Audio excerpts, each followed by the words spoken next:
to you all and welcome to the show, If Not Now, When? I'm Marjorie Paillon. Sébastien Badeau is with me in studio. Hi to you, Sébastien. Hello, Marjorie. How are you today? I'm fine, and you know what? I'm going to take you on a journey. Sounds good. The journey to the future of tourism, because of course, we used to be traveling quite a lot pre-COVID. 1.4 billion of us actually did travel to build some new memories back in 2019. And now, at a time of crisis and of sanitary lockdown, of course, we have to reinvent the way we actually fly, the way we actually build memories and experiences.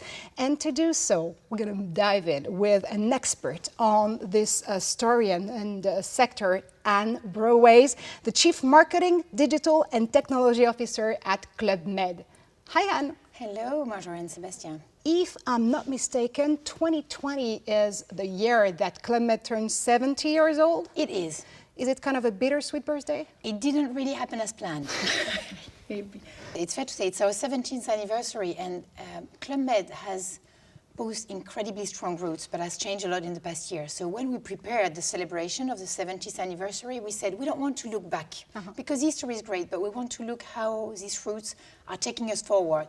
We wanted to say this is the beginning of the next reinvention, and effectively, it's not been a year like any, and our 17th birthday was taking place in April. I mean, not only in 2020, but in April 2020, which is just the moment where during 1 week we had all our resorts worldwide closed. After 1 week, we reopened in China, so it's fair to say that our international footprint allows to balance risk historically. That's why we, 10 years ago, developed a strategy of going more international. And the fact that we could reopen 1 week after we closed Europe, and then North America, Latin America, the Caribbean, the fact that we saw the light at the end of the tunnel through reopening in China was a breath of air, but not an anniversary like we expected. You can have a global perspective on tourism trends. What the major change you've seen over the past few months? If I look at the summer, which is just finishing at the summer season, the key trends we see from the consumer, so they're really fresh from the lockdown and the fact that people had plenty of time, but they had time locked at home. They had time with their family and their kids, but a bit forced family and kids time. And when you have to juggle between work, homework of the kids, cooking, and so on, what we could see is first, a need of freedom. I mean, the first trend we saw was the wish of freedom, the desire to live, the desire to move freely, to be outdoor, and to have bonding time, but chosen bonding time, not, forced bonding time. So freedom was one. Clearly, safety was immediately at the same level. But the mix between the freedom, the experience, and safety was at the core of understanding our client expectation and really permanently changing expectation based on the external criteria and what you live. Then we could see domestic. If you look at tourism, clearly this summer has been around domestic travel, and our client wanted to have happiness time, to have some vacation, but to limit the risk. And the risk can be a sanitary risk. It's also a risk of border closing. I mean, how many people have been stuck at the other side of the world last March and could not come back? When they were all-inclusive with Club Med, we took care. We privatized flight to bring them home, but it's been a stressful time. So we clearly saw a market that was going more domestic. So our Japanese resort were with Japanese client, China resort with Chinese client. Europe, we had a bit of French, Italian, Belgium. And our resort in Sandpiper is not only with American, but with Americans living in Florida. So third trend, domestic. So freedom, safety, domestic, and the last one is that uncertainty is a new norm. I mean, if you apply this to travel, it's a late booking pattern like you've never seen. I mean, we're used to having the British and the Australian booking a year ahead and the Chinese booking a week ahead. I mean, that was a norm before, and it was easy, and it was, easily paved. Now, everybody has a Chinese booking pattern. Everybody is last minute. Why? Because we're depending on border opening decision. We're dependent on sanitary situation, and it completely changes the way you think and operate marketing in tourism, because everything can change in a few days' time. I mean, either negatively or positively. We were at the end of July, and we knew a morning that in the evening Russia would announce that they opened their border with Turkey. So you have like 1 day turnaround to build a marketing plan, program your campaign and launch it. So You need to be extremely agile. Extremely agile. Like we used to be in some market, like China, but applying this everywhere. And so uncertainty being the new norm is the last element. And for tourism, it means last-minute booking and flexibility. Customer in tourism, they would expect and they would look at how safety will be managed where they go. And as importantly, they will look at flexibility of booking in terms and conditions. It totally redefined the basics of what Club Med used to be: all-inclusive, all-you-can-eat over buffet, like shows like no one else can know how to foster, this creativity and this level of bonding when it comes to, users. You can't do that anymore, right? We can't do it the same way. It's fair to say that when we worked on our reopening for the summer, we could leverage, and we were lucky that we could leverage the China experience, and we started working on safety protocol first, what we call SOP in the tourism industry. And we've defined them very precisely with a scientific committee. We've had the certification of Crystal International, and one of the best KPI I have is that when we look on social media review, we have some doctor who say, I'm a doctor, I've been at Club Med, and the standards of safety are super high. So this was the first work.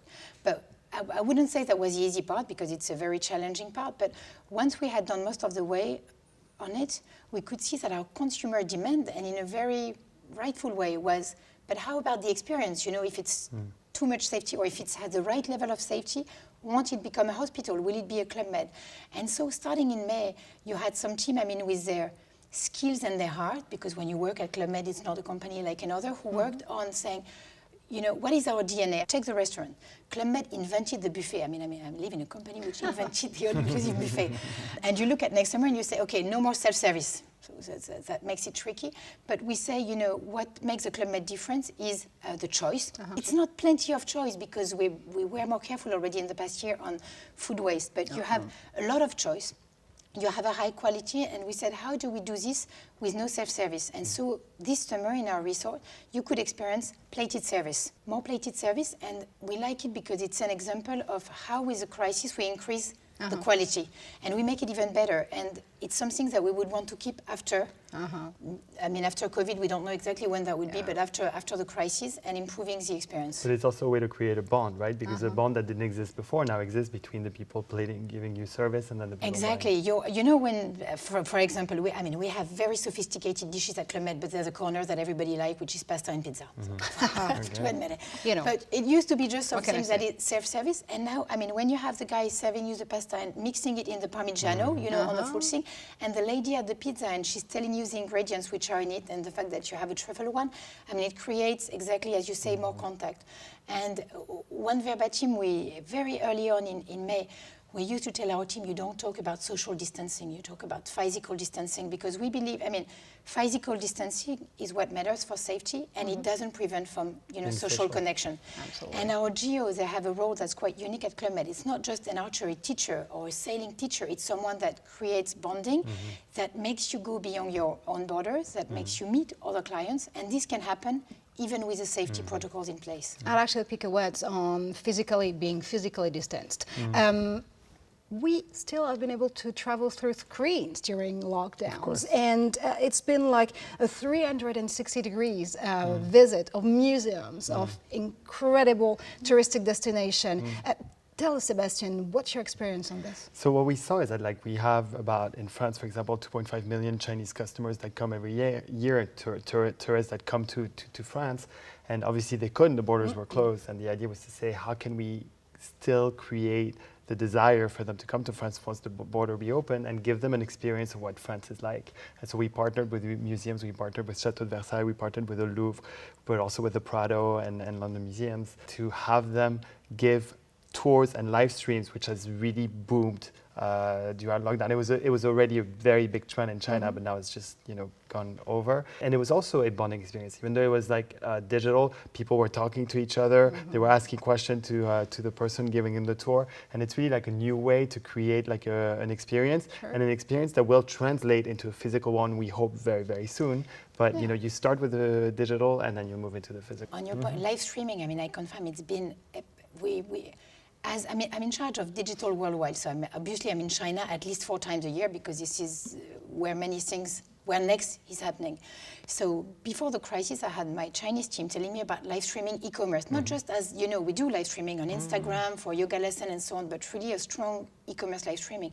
It boomed incredibly with the crisis. We do a lot with Alibaba, on the Alibaba ecosystem with Fliggy, and we can see that it creates bond. I mean, and we have some KOL, which are, you know, multi-million followers, some smaller KOL.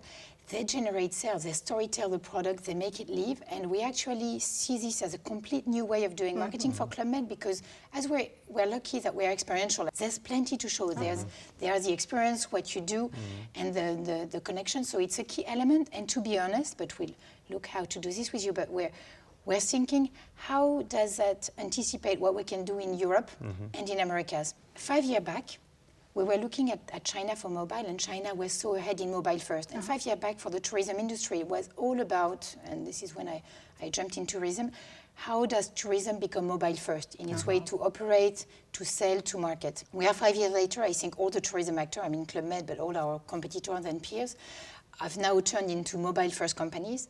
The next wave is likely to be about live streaming. For sure. So and everybody you have a becoming feel an where it happens. influencer, for sure. Of course, this crisis also teaches us a lot of things when it comes to our personal lives. Yeah, so the idea is to say we call this show If Not Now When. For you personally, like, what is your takeaway from your personal takeaway from this crisis? Tricky question. I'll let you in my intimity. It would be a new relation to time. So that can sound a bit philosophical. For those that know me, I'm very down and rooted. But having to juggle between work, and it was kind of a busy time, and kids and homework, you know, there's a point where you can either have a nervous breakdown or you set a different perspective, and I went for that route, and it's much more quality time with my kids. It's changing my perspective on every weekend, and same at work. So a new perspective on time. That sounds pretty good.